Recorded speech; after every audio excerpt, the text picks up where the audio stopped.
ఫ్యాప్సీ CII ప్రతినిధులతో చర్చించి తెలంగాణ ప్రభుత్వ పారిశ్రామిక విధానాన్ని వెల్లడిస్తామన్నారు ఐటీ మంత్రి కేటీఆర్. 300 కోట్ల రూపాయలతో అమెరికా సంస్థ లిటిల్ జాయింట్ ల్యాడర్ కంపెనీ హైదరాబాద్లో పరిశ్రమ స్థాపనకు ముందుకొచ్చిందన్నారు. బెంగళూరు, మద్రాసుతో పోల్చితే పరిశ్రమలకు హైదరాబాదే అనువైన ప్రాంతమన్నారు కేటీఆర్. హైదరాబాద్ ప్రాంతం తెలంగాణ రాష్ట్రం ముఖ్యంగా పరిశ్రమల స్థాపనకు, ముఖ్యంగా మ్యానుఫ్యాక్చరింగ్ పరిశ్రమల స్థాపనకు ఎంతో అనువైన ప్రాంతం. గతం నుండి కూడా ఇక్కడ ఎన్నో రకాల పరిశ్రమలు మరి ముఖ్యంగా మ్యానుఫ్యాక్చరింగ్ రంగంలో వచ్చి ఉన్నాయి. అవన్నీ కూడా బ్రహ్మాండంగా ఈరోజు లాభాల బాటలో నడుస్తూ ఉన్నాయి. బ్రహ్మాండంగా పెరిగి విస్తృతమై ఈరోజు ప్రపంచంలోనే అగ్రశ్రేణి కంపెనీలతో పోటీపడే స్థాయికి వచ్చినాయి. మరి ఈరోజు నిజంగా కూడా ఇది ఒక మంచి వార్తగా నేను భావిస్తూ ఉన్నా. ప్రపంచంలోనే 2వ స్థానంలో ఉన్న ఒక సంస్థ హైదరాబాద్ను తన విస్తృతికి ఎంచుకోవడం, ఎక్స్పాన్షన్లో భాగంగా ఇక్కడికి రావడం, 300 కోట్ల పెట్టుబడి రూపాయలు పెడతానంటూ ముందుకు రావడం శుభసూచకం. మరి ఇది నార్మల్గా సాంప్రదాయంగా వస్తున్న రంగాల్లో కాకుండా, అంటే సాంప్రదాయంగా హైదరాబాద్లో ఐటీలో కానీ, బయోటెక్నాలజీలో కానీ, ఫార్మాలో కానీ, బల్క్ డ్రగ్స్లో కానీ కొంతమంది పెట్టుబడులు పెట్టడానికి వచ్చారు. కానీ మొట్టమొదటిసారిగా మరి మ్యానుఫ్యాక్చరింగ్లో, అందులో కూడా ఈ ల్యాడర్ మ్యానుఫ్యాక్చరింగ్లో రావడం అనేది నేను ఆహ్వానిస్తూ ఉన్నాను. తప్పకుండా రాష్ట్ర ప్రభుత్వ పరంగా వారికి అన్ని రకాలుగా సహాయ సహకారాలు ఉంటాయని చెప్పడం జరిగింది. వారు అమెరికాలోని ప్రముఖ రీటైల్ సంస్థలైన వాల్మార్ట్ కానీ, హోమ్ డిపో కానీ, ఇంకా ఇతర కేర్ఫర్ కానీ, వీటిలో రీటైల్ సంస్థల్లో వారి ఉత్పత్తులను మార్కెటింగ్ చేస్తూ ఉంటారు. ముఖ్యంగా హోమ్ డిపో సంస్థ మరి చాలా ప్రముఖమైన సంస్థ ప్రపంచంలోనే. ఆ సంస్థకు వీరు తయారు చేసే ఉత్పత్తులను పంపబోతూ ఉన్నారు. కాబట్టి మరి హైదరాబాద్ పేరు మళ్ళీ ఒకసారి ప్రపంచవ్యాప్తంగా మారుమోగడానికి ఇది ఒక అవకాశంగా నేను భావిస్తూ తప్పకుండా వారిని ఆహ్వానించడం జరిగింది. తొందరలోనే మిగతా వివరాలన్నీ కూడా చెప్పబోతున్నాను.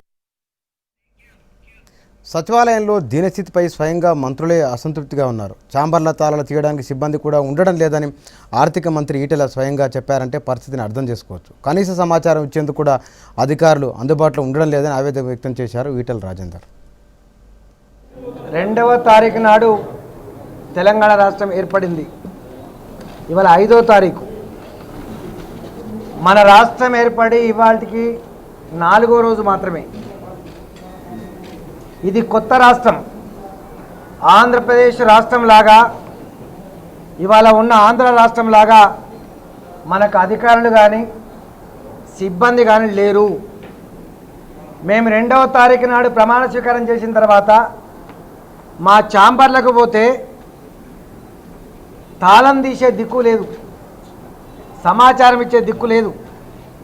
ఏంది అని అడిగితే, అయ్యా మీరు ప్రమాణ స్వీకారం చేసిండ్రు, మీరే అన్నీ చేసుకోవాలి, మీ సిబ్బంది ఎక్కడో మీరు చూసుకోవాలని చెప్తే మేము అలక్కైపోయినాం. అంటే గిట్టు ఉంటుందా అని.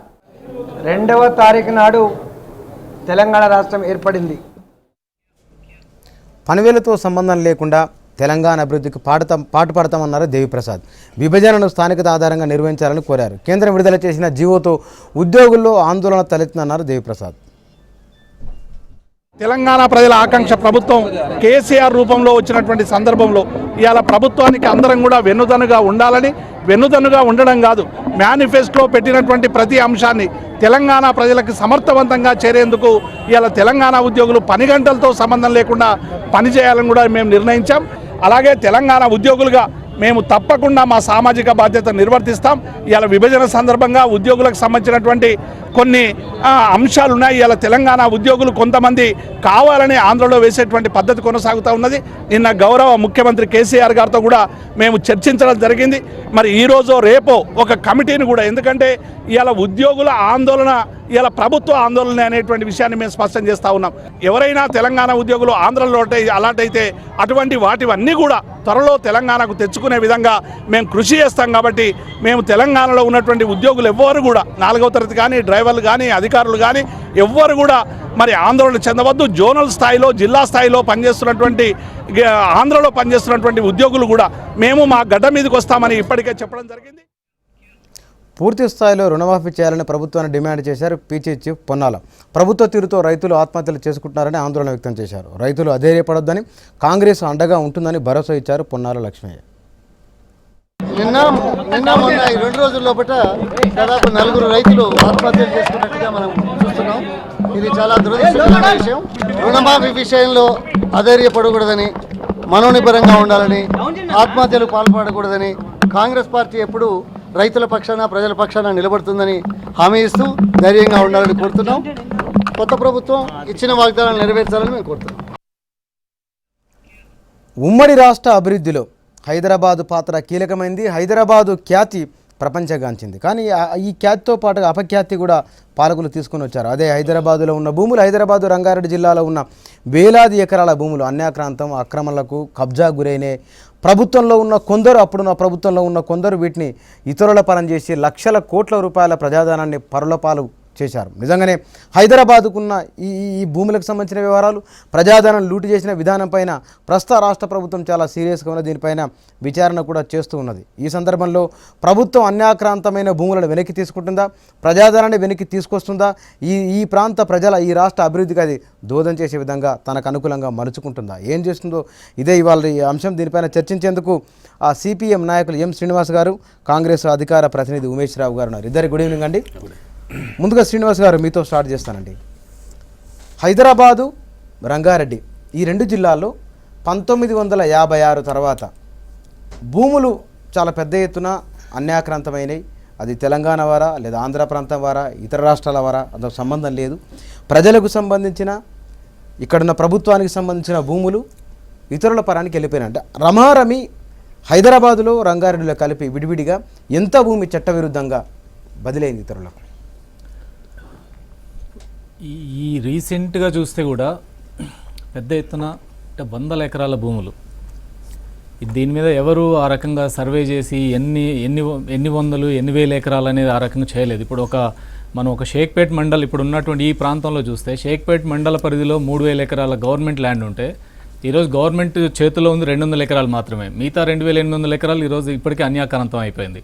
ఈ రకంగా చూస్తే ఈ జూబ్లీహిల్స్, బంజారాహిల్స్ దగ్గర నుంచి హైటెక్ సిటీ, చుట్టుపక్కల ప్రాంతాలు, సరౌండింగ్స్ ఏరియాస్ అనేకమైనటువంటి ప్రభుత్వ భూములు కావచ్చు, సీలింగ్ భూములు కావచ్చు, లేదా వక్ఫ్ కావచ్చు, అసైన్ ల్యాండ్స్, ఇటువంటి అనేక రకాల భూములు, వందల ఎకరాల కొద్ది భూములు అన్యాక్రాంతం అయిపోయినాయి. అది అనేక మంది పెద్దలు, కార్పొరేట్ సంస్థలు ఉన్నాయి, అనేక మంది పొలిటికల్ లీడర్స్ ఉన్నారు, వ్యాపార సంస్థలు ఉన్నాయి, ఈ పబ్లిక్ మన ప్రజాప్రతినిధులు ఈ రకంగా భారీ ఎత్తున ఈరోజు కబ్జాలు చేశారు. వాటిల్లో శ్మశాన వాటికలని లేదు, పార్క్ స్థలాలని లేదు, ఏ రకమైన అన్ని రకాల స్థలాలను ఈరోజు ఆక్రమించారు. ఇవి ప్రభుత్వమే కొన్ని అలాట్మెంట్ చేసి ఆ రకంగా దుర్వినియోగం చేసిన పరిస్థితి ఉంది. మిగతా అన్ని ఈరోజు కబ్జాల పాలవుతున్నా కానీ వాటికి అధికారులు కానీ అధికారంలో ఉన్నటువంటి నాయకులు కానీ వీళ్ళు పూర్తి వత్తాసుతో జరిగినటువంటి పరిస్థితి. మేము కొన్ని ఇన్సిడెంట్స్ చూస్తున్నాం. కోటిలో ఈఎన్టీ హాస్పిటల్ ఉంది. ఈఎన్టీ హాస్పిటల్కి సంబంధించిన ఎకరం ల్యాండ్, హాస్పిటల్కి ఆనుకొని ఉన్న ల్యాండ్, ఎకరం స్థలాన్ని ఆక్రమించారు. ఎవరు ఆక్రమించారు? దీని మీద అనేక ఆందోళన చేసిన తర్వాత ఈరోజు తేటతెల్లం అయిపోయింది. ఇది పక్కాగా ఇది కబ్జా. కలెక్టర్ నవీన్ మిట్టల్ ఉన్నప్పుడు దీన్ని రెగ్యులరైజ్ చేశాడు, అన్యాయంగా రెగ్యులరైజ్ చేశాడు. ఈరోజు సిటీ సివిల్ కోర్టులో కొట్టేసింది ఆ కేసుని. ఆయన ఈరోజు వరకు అధికారి మీద ఏ చర్య తీసుకోరు. అక్కడున్న కబ్జా చేసిన బినామీ, ముఖేష్ గౌడ్కి సంబంధించిన బినామీ దాన్ని కబ్జా చేసుకొని ఈరోజు దాని మీద కబ్జాలో ఉన్నాడు. దాన్ని తొలగించే దమ్ములు లేవు. ఈరోజు అనేక మంది అధికారులకు చెప్పాం, రఘువీరారెడ్డి రెవెన్యూ మినిస్టర్ ఉన్నప్పుడు చెప్పాం ఆయనకి, ఈఎన్టీ హాస్పిటల్ ల్యాండ్ను హాస్పిటల్ డాక్టర్లు, సూపరింటెండెంట్లు అందరూ చెప్పారు దీన్ని కాపాడండి అని. వాళ్ళు నెల రోజులు ధర్నా చేశారు. మేము వెళ్ళి అక్కడ పార్కింగ్ కూడా పెట్టించాం, అయినా దాన్ని కాపాడే పరిస్థితి లేదు. ఈ భూమిని ఇవ్వడంలో ఒక కలెక్టర్ దగ్గర ఉండి చేసినట్లేదు. పక్కాగా కలెక్టరు ఆయన స్వయంగా అన్ని రకాల వ్యవహారాలను చక్కదిద్దాడు. అన్ని ఈరోజు ముందుకు వచ్చాయని, ఈయన తప్పు చేశాడని కలెక్టర్ నవీన్ మిట్టల్ మీద ఛార్జ్ మెమో తయారు చేశారు. 10 ఛార్జెస్తో ఆయన మీద యాక్షన్ తీసుకోవడం ఛార్జ్ మెమో ఇచ్చారు. బట్ యాక్షన్ తీసుకోలేదు. ఛార్జెస్ మెమో ఫ్రేమ్ చేశారు, ఆయనకు నోటీస్ ఇచ్చారు. ఆయన క్యాట్ అడ్మినిస్ట్రేటివ్ ట్రిబ్యునల్కి వెళ్ళాడు. అడ్మినిస్ట్రేటివ్ ట్రిబ్యునల్ స్టే కూడా ఇవ్వలేదు దాని మీద. ఆయన అతని మీద చర్య తీసుకోలేదు, కానీ అతని మీద ప్రమోషన్ ఇచ్చారు. ఆయన స్పెషల్ కమిషనర్ జిహెచ్ఎంస్ అయ్యాడు. అంతకుముందున్న పోస్ట్ నుంచి ప్రమోట్ అయ్యాడు. తర్వాత ఎలక్షన్ కమిషన్లో కూడా ఆయన సెక్రటరీగా పనిచేస్తాడు. 2 పోస్టులు కూడా నడుపుతున్నాడు. అంటే అనేక అక్రమాలకి ఒక ముఖ్యమైన కారకుడైన నవీన్ మిట్టల్ మీద ఏ చర్య తీసుకోకపోతే ఆయన ప్రమోషన్ ఇచ్చారు. అనేక మంది అధికారుల పాత్రలు వాళ్ళందరూ మరిన్ని అక్రమాలు చేయమని ఎంఆర్ఓ ఆర్డీఓ అయ్యాడు, ఆర్డీఓ డిప్యూటీ కలెక్టర్ అయ్యాడు. ఆ పై స్థాయిలకు వెళ్ళారు తప్ప ఏ ఒక్క అధికారి మీద.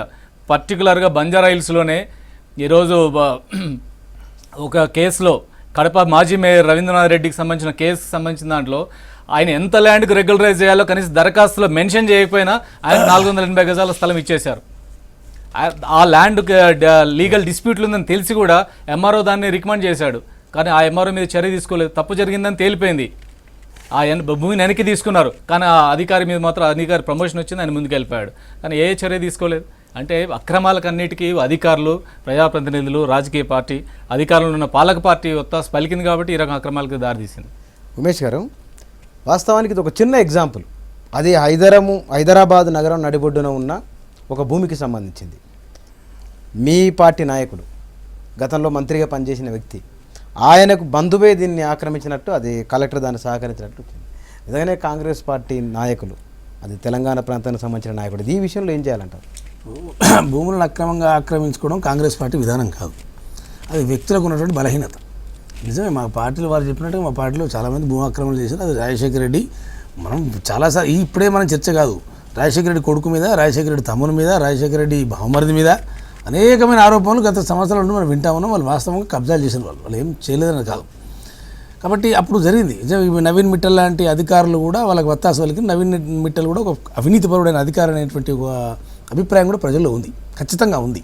ఆయనకి ప్రమోషన్లు వచ్చినాయి, నవీన్ మిట్టల్ కూడా ప్రమోషన్లు వచ్చినాయి. ఇదేం కాదు, అదే మా పార్టీ, నేను ఏదంటే మా పార్టీలో ఉన్నటువంటి ఆడ అధికారం చెలాయించేటువంటి వాళ్ళు చేసినటువంటి పని, వాళ్ళు చేయబట్టే కదా మేము ఓడిపోయింది. వాళ్ళ వాస్తవం చెప్పాలంటే మొత్తం రాయలసీమ, ఆ సీమాంధ్రలో మొత్తం భూమి కబ్జాలు చేసిన మాట వాస్తవం. ఆరోపణలు అదే విధంగా వచ్చినాయి.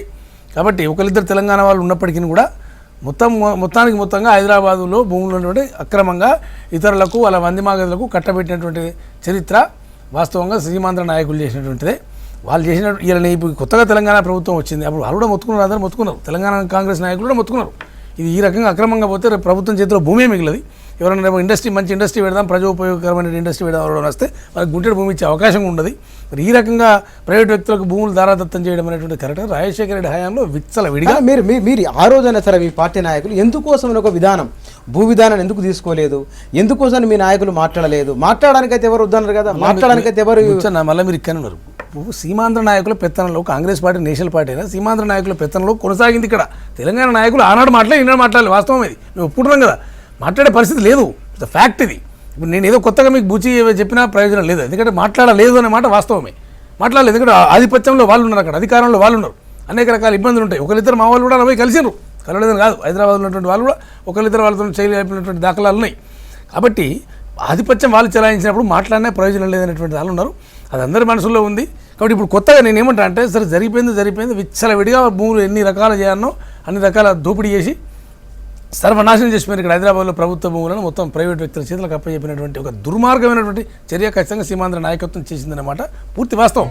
నేనేమంటే ఈ రోజు ఉన్నటువంటి ప్రభుత్వం కూడా ఖచ్చితంగా వాటి ఎన్ని భూములు అక్రమానికి గురైనాయి అని ఒక సర్వే చెప్పాలి, ఖచ్చితంగా సమగ్ర నివేదిక తీసుకొని డెఫినెట్ ఆ భూములను వాపసు తీసుకోవాలి. ఎందుకంటే అన్నీ వాళ్ళు తీసుకొని కూడా ఏదో ఒక కంపెనీలు పెడతామో లేకుంటే ఇంకేదో అనేక రూపాయల భూములు తీసుకున్నారు వాళ్ళు. ఆ భూములన్నీ కూడా వాళ్ళు ఏమి చేయకుండా నిరుపయోగంగా ఉంచారు. ఇప్పుడు వాళ్ళు అవసరమైతే బ్యాంకుల్లో తాకట్టు పెట్టి అప్పులు తీసుకున్నారు, ఇటువంటి కార్యక్రమాలు చేస్తున్నారు. దీని మీద సమగ్రంగా సర్వే జరిపి ఎంత భూమి వాళ్ళ చేతుల ప్రైవేట్ వ్యక్తుల చేతులకి ప్రభుత్వ భూమి అక్రమంగా, అవన్నీ బయట తీయాల్సిన అవసరం బాధ్యత ఇలా టీఆర్ఎస్ ప్రభుత్వం మీద ఉంది. వాళ్ళు కూడా ఒక మాట చెప్పి ఉన్నారు, టీఆర్ఎస్ ప్రభుత్వం కూడా డెఫినెట్గా ఆక్రమణలకు గురైన భూములను వాపదిస్తామని కూడా చెప్పినటువంటి కేసీఆర్ గారు కూడా చెప్పారు. కాబట్టి ఖచ్చితంగా ఆ మాట మీద నిలబడేలా మొత్తం భూములు వెనక్కి తీసుకోవాల్సిన అవసరం ఖచ్చితంగా ఉంది. రేపు తెలంగాణ ప్రభుత్వం చేతిలో, ఏ ప్రభుత్వమైనా పర్వాలేదు, తెలంగాణ ప్రభుత్వం చేతిలో భూమి ఉండాలి. ఉన్నప్పుడే రేపు ఏదైనా వాళ్ళకి ఎవరికైనా కేటాయించే అవకాశం ఉంటుంది. ఎవరైనా మంచి ప్రజలకు సంబంధించిన అంశాలు ఉన్నప్పుడు చేయవలసిన అవకాశం పెద్దలు చెప్తుంది. సీమాంధ్ర నాయకులు చేశారు. వాస్తవంగా చెప్పాలంటే హైదరాబాద్లో ఉన్న హైదరాబాద్ సిటీని నడిపిన కాంగ్రెస్ నాయకులు ఇందులో ముఖ్యమైన పాత్ర వహించారు. నేను ఏమన్నా నాయకులు లేరని చెప్పట్లేదు, హైదరాబాద్ సమయం ఇద్దరు మంత్రులు ఉన్నారు. చెప్తాం సార్, ఒకటి ఇద్దరు మంత్రులు ఉన్నారు. ఏ రోజైనా ల్యాండ్ గ్రాబింగ్ భారీ ఎత్తున జరుగుతుంది, మీడియా రాసింది, ఆందోళన చేశాం. ఇది వీటిలో ఒకటి, గవర్నమెంట్ ల్యాండ్స్ ని రెగ్యులరైజ్ చేయడానికి కోసం గవర్నమెంట్ జీవో నెంబర్ 166 తీసుకొచ్చింది. దాంట్లో ఏంటంటే మురికిబాడల పేదలకి, మధ్యతరగతి ప్రజలకి వాళ్ళు ఎక్కడైనా ప్రభుత్వ స్థలాలు ఇల్లు కట్టుకుంటే వాళ్ళకి రెగ్యులరైజ్ చేయాలని జీవో. కానీ ఆ జీవోలోనే పెద్దవాళ్ళకు కూడా చేసేదానికి కావాల్సిన కొన్ని సెక్షన్స్ దాంట్లో తీసుకొచ్చి చొప్పించి దాన్ని అడ్డం పెట్టుకున్నారు. పేదవాడికి ఒక్కడంటే ఒకటి రెగ్యులరైజ్ చేయలేదు, పెద్దవాళ్ళకి 2000 గజాలు ఇష్టారాజ్యంగా రెగ్యులరైజ్ చేశారు.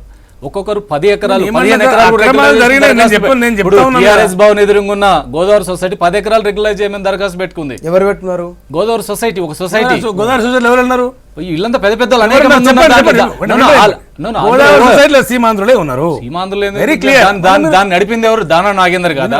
దాన్ని వెనకేసుకొచ్చింది దానా నాగేందర్ కాదా? రెగ్యులరైజేషన్ ఫైల్స్ అన్ని ముందు నడిపించి హైదరాబాద్ లో ఉన్నటువంటి ఒకరిద్దరు వాళ్ళకి సహకరించారు అని కూడా నేను చెప్పాను. హైదరాబాద్ నడిపిన శిక్ష వేసి ఇప్పుడు అట్లా చేసినటువంటి వాళ్ళే ఇప్పుడు సీమాంధ్ర తెలంగాణ కాంగ్రెస్ ప్రభుత్వం జీవో నెంబర్ 166ని పేదల కోసం చెప్పి చేసిందంతా సంపన్నుల కోసం రెగ్యులరైజ్ చేశారు.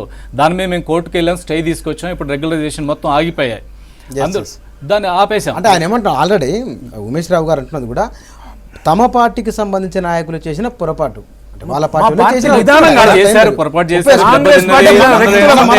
ఇవాళ ఆ భూములను ఏవైతే హైదరాబాద్లో ఇప్పుడున్న ఈ హైదరాబాద్లో ఉన్న కేవలము హైదరాబాద్లో ఉన్న 4 మండలాలలో ఎకరాలు కాకుండా మామూలుగా లెక్కేసుకుంటేనే 87,000 స్క్వేర్ మీటర్లు అంత భూమిని చిన్న చిన్న అవసరాల కోసం ఇచ్చినట్టు కొన్ని లెక్కలు ఉన్నాయి.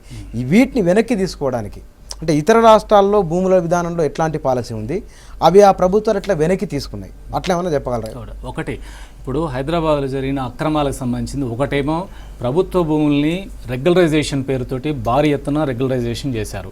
దాంట్లో అనేక అక్రమాలు జరిగాయి. మేము హైదరాబాద్ డిస్ట్రిక్ట్లోనే ఒక 100 కేసుల్ని కలెక్టర్కి ఇచ్చాం దీని మీద ఎంక్వైరీ చేయమని. చేయకపోతే కోర్టుకు వెళ్తే కోర్టు డైరెక్షన్తో 100 కేసులు మేము ఇచ్చిన వాటికి వెరిఫై చేస్తే 30% కరెక్ట్ అని తేల్చాడు కలెక్టర్. ఇలాంటివి మేము ఇచ్చిన శాంపుల్గా 100 ఇచ్చాం, కానీ ఇలాంటివి దాదాపు వేల సంఖ్యలో కేసులు ఉన్నాయి. వాటన్నిటి కూడా పరిశీలిస్తే డెఫినెట్గా ఇంకా పెద్ద సంఖ్యలో అవి దొరికేదానికి అవకాశం ఉంది. రెండోది ఒకటి ఉమేష్ రావు, గవర్నమెంట్ ల్యాండ్ రెగ్యులరైజేషన్లు అక్రమాలు జరిగాయి. రెండోది మ్యూటేషన్స్ జరిగే దాంట్లో 10 ఎకరాల మ్యూటేషన్స్ జరిగాయి. మీరు ఒక సికింద్రాబాద్లో తోకట్ట అనే ల్యాండ్ని 18 ఎకరాల ల్యాండ్ని ధర్మాన ప్రసాదరావు గారు, షబ్బీర్ అలీ గారు ఇద్దరు కలిసి దాని రెగ్యులరైజేషన్కి దోహదం చేశారు. ఆ రకంగా 18 ఎకరాల స్థలం ఈరోజు ఇటువంటి మ్యూటేషన్స్ జరిగిన వాటిలో గౌలీపుర కమేలా స్థలం కావచ్చు, మిదాని ల్యాండ్ కావచ్చు, ఈ రకంగా మ్యూటేషన్లో అక్రమ మ్యూటేషన్లో 100 ఎకరాల స్థలాలు పోయినాయి. దీని మీద కూడా మేము పబ్లిక్ ఇంట్రెస్ట్ లిటిగేషన్ వేసాం. ఇప్పుడు ఆ కేసు నడుస్తుంది. ఈ రకమైన అక్రమం జరిగింది. మూడోది ఏంటంటే అసైన్డ్ ల్యాండ్స్ ఉన్నాయి. అసైన్డ్ ల్యాండ్స్ని ఈరోజు భారీ సంస్థలు, అనేక కార్పొరేట్ సంస్థలు ఆక్రమించి వాటిని దుర్వినియోగం చేసిన పరిస్థితి ఉంది. ఆ రకంగా అసైన్ ల్యాండ్స్ని ఈరోజు కాపాడాల్సిన అవసరం ఉంది. ఇప్పుడు చివరిది ఏంటంటే వక్ఫ్ ల్యాండ్స్ కూడా అదే రకంగా. వక్ఫ్ ల్యాండ్స్లో ఒక ఎగ్జాంపుల్ చెప్తాం. అక్బర్ నిజాముద్దీన్ అని ఒక వ్యక్తి దాదాపు ఆయన సంస్థ కింద ఉన్న వక్ఫ్ ల్యాండ్ 850 ఎకరాలు ఈరోజు కనపడకుండా పోయింది. 10 ఎకరాల స్థలం మామిడి తోగడు కట్టుకొని ఈరోజు మంచి గెస్ట్ హౌస్ కట్టుకొని ఈరోజు 10 ఎకరాలు ఆయన వాడుకుంటున్నాడు. మిగతా 840 ఎకరాల స్థలం ఎక్కడ పోయింది? ఇవన్నీ ఉన్నాయి. మేము అడిగేది ఏంటంటే ఇప్పుడు ఇవన్నీ అక్రమాలు జరిగాయి. ఈరోజు టీఆర్ఎస్ గవర్నమెంట్, కొత్త గవర్నమెంట్ వచ్చింది. వాళ్ళని అడుగుతుంది ఏంటంటే వాళ్ళు గతంలో ఎన్నికల్లో చాలా హామీలు ఇచ్చారు.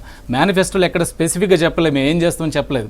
మేనిఫెస్టోలో ఏంటంటే సంపద దుర్వినియోగం జరిగింది, ఆక్రమణ గురైందని మాట చెప్పారు తప్ప ప్రజలకు ఉపయోగిస్తామని చెప్పారు. దీన్ని ఈరోజు హైదరాబాద్ సరౌండింగ్స్ ఏరియాలో జరిగిన ల్యాండ్ గ్రాబింగ్ మీద టీఆర్ఎస్ ప్రభుత్వం శ్వేతపత్రం ప్రకటించాలి.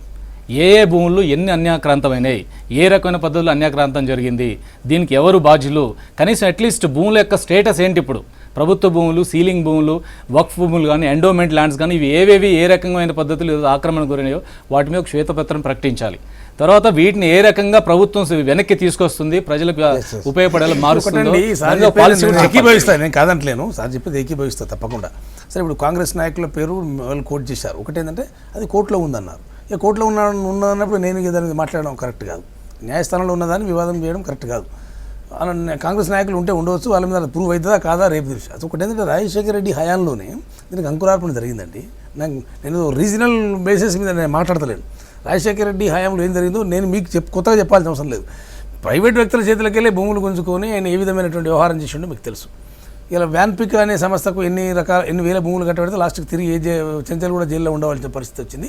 అయినా హయాంలో అక్రమం జరిగింది. ఇలా కొంతమంది మన తెలంగాణ నాయకులు కూడా వాళ్ళకి సహకరించి, నేను కాదని, తెలంగాణ వాళ్ళు కూడా సహకరించారు కొంతమంది. కాబట్టి తెలంగాణ హోల్ అండ్ సోలు, వాళ్ళకి తెలంగాణకు అంత రాజకీయ అధికారం లేదు, అంత నిర్ణయాధికారం లేదు, కాబట్టి వాళ్ళు ఏం చేయలేదు. వాళ్ళు కొంతమంది ఇన్వాల్వ్ అయి ఉన్నారు అనట్లేదు. ఇవన్నీ కారణాల వల్లనే ఒక 5-6 10 మంది చేయబట్టిన కారణాల వల్ల ఇలా మాకు ఒక చెడ్డ పేరు వచ్చి పార్టీ ఓడిపోయే పరిస్థితి వచ్చింది. ఖచ్చితంగా మేము ఒప్పుకుంటా ఉన్నాం. కొద్ది మంది చేసినటువంటి దుర్మార్గపు చర్యల వల్లే కాంగ్రెస్ పార్టీ భారీ మూల్యం చెల్లించుకున్నది ఇక్కడ ఇవాళ. అంటే దీంట్లో మీ పార్టీగా కూడా, మీ పార్టీగా అయినా లేదా మీరు తీసుకున్న నిర్ణయాలలో హైదరాబాదు, రంగారెడ్డి జిల్లాల్లో ఆక్రమణ గురైన భూముల విషయంలో మీ పార్టీ పరంగా ఒక పాలసీని కానీ మీ పార్టీ పరంగా దానిపైన ఒక చర్య కానీ ఏమైనా ఉంటుందా అనేది? ఏమున్నది మా పార్టీ చేతులు ఏమున్నది ఇప్పుడు? ప్రభుత్వానికి ఒక నివేదిక ఇవ్వడం కానీ, మేము ఇచ్చే నివేదికలు ప్రభుత్వం చేతిలో అధికారులు ఉంటారు. ఎక్కడ ప్రభుత్వ భూములు ఉన్నాయి, ఎక్కడ అన్యాక్రాంతం గురైనాయి, ఎవరి చేతిలో ఉన్నాయి, ఎందుకు పోయినాయి అనే అంశం సార్ చెప్పినట్టు శ్వేతపత్రం నా ఇంకా 10 రోజులకు కానీ ఇంకా నెలకు కానీ 2 నెలలకు కానీ ఖచ్చితంగా భూముల విషయంలో అది ఇంపార్టెంట్ విషయం కాబట్టి శ్వేతపత్రం వాళ్ళు విడుదల చేయాల్సిన అవసరం ఉంది. చేయనివ్వండి, ఎవరు కాంగ్రెస్ ఉంటుంది, ఎవరు ఏ పార్టీ ఉంటుంది, భూములు దోసుకోవాలని ఉందా? అట్లా కాదు కదా, వాళ్ళు శ్వేతపత్రం తీయాలి, ప్రభుత్వం ఒక బాధ్యత తీసుకోవాలని నేను కూడా అడుగుతా ఉన్నా. శ్రీనివాస్ గారు, నిజంగానే గతంలో ఇక్కడ పనిచేసిన అధికారులు కానీ, ఇక్కడ ముఖ్యమంత్రులుగా ఉన్న రాజశేఖర రెడ్డి గారు, చంద్రబాబు నాయుడు గారు, అంతకుముందున్న కాసు బ్రహ్మానంద రెడ్డి గారి వరకు మొత్తం తీసుకుంటే కనుక భూ కేటాయింపులు మొత్తం 2004 ముందు చాలా ఎక్కువ జరిగినాయి. 2009 దాకా భూ కేటాయింపులు జరిగినాయి. ఈ విషయంలో, ఈ అధికారుల విషయంలో, పనిచేసిన వారి విషయంలో, అది ముఖ్యమంత్రుల విషయంలో, ఆ మంత్రివర్గాల విషయంలో ఈ ప్రభుత్వం ఏం చేస్తే బాగుంటుంది అనుకుంటున్నారు? ఇవాళ కాంగ్రెస్ నాయకులు ఒకరిద్దరు వాళ్ళు ఒప్పుకుంటారు దాన్ని. అక్రమాలు జరిగినాయి మాట వాస్తవమే. ఇప్పుడు ఈ అక్రమాలు అనేకం జరిగినాయి, అనేక విషయాలు ఈరోజు కూడా బయటకు వచ్చాయి, ఇంకా బయటకు రాని అనేకమైన కేసులు ఈరోజు ఉన్నాయి. ఇప్పుడు టీఆర్ఎస్ గవర్నమెంట్ వచ్చిందో నిన్న ఈ హైదరాబాద్ చుట్టుపక్కల ఉన్న ఆర్డీఓలు, ఎంఆర్ఓలు అనేక మందిని మార్పులు చేశారు. కొంతమంది మంచి అధికారులను తీసుకొచ్చి ముఖ్యమైన స్థానాలు పెట్టినట్టు మాత్రం కనిపిస్తుంది. అట్లాంటి ఒక సిన్సియర్ అధికారులను ఆయా స్థానాల్లో పెట్టి వీటినన్నిటి బయటికి తీసుకురావడం ద్వారా వీటిని ల్యాండ్స్ని కాపాడేదానికోసం చర్యలు తీసుకోవాలి. అయితే ఇందులో ఏంటంటే ప్రతి ల్యాండ్ ఈరోజు లీగల్ అన్ని వివాదాల్లోకి వెళ్ళిపోతుంది, న్యాయపరమైన వివాదాల్లోకి వెళ్ళిపోతున్నాయి. ఈరోజు ప్రభుత్వం అనేక సందర్భాల్లో ప్రభుత్వం ఓడిపోతుంది. వాటిల్లో సిన్సియర్ అధికారులు ఉన్నా సరే, హైదరాబాద్గా కలెక్టర్లు నవీన్ మిట్టల్ తర్వాత వచ్చిన 3 కలెక్టర్లు సిన్సియర్గా పనిచేసే కలెక్టర్సే, కానీ ఎక్కడ భూములు వెనక్కి తీసుకోవడం వాళ్ళ అధికారుల స్థాయిలో చేసిన కృషి పెద్ద పాజిటివ్గా ఫలితాలు వచ్చిన పరిస్థితి లేదు.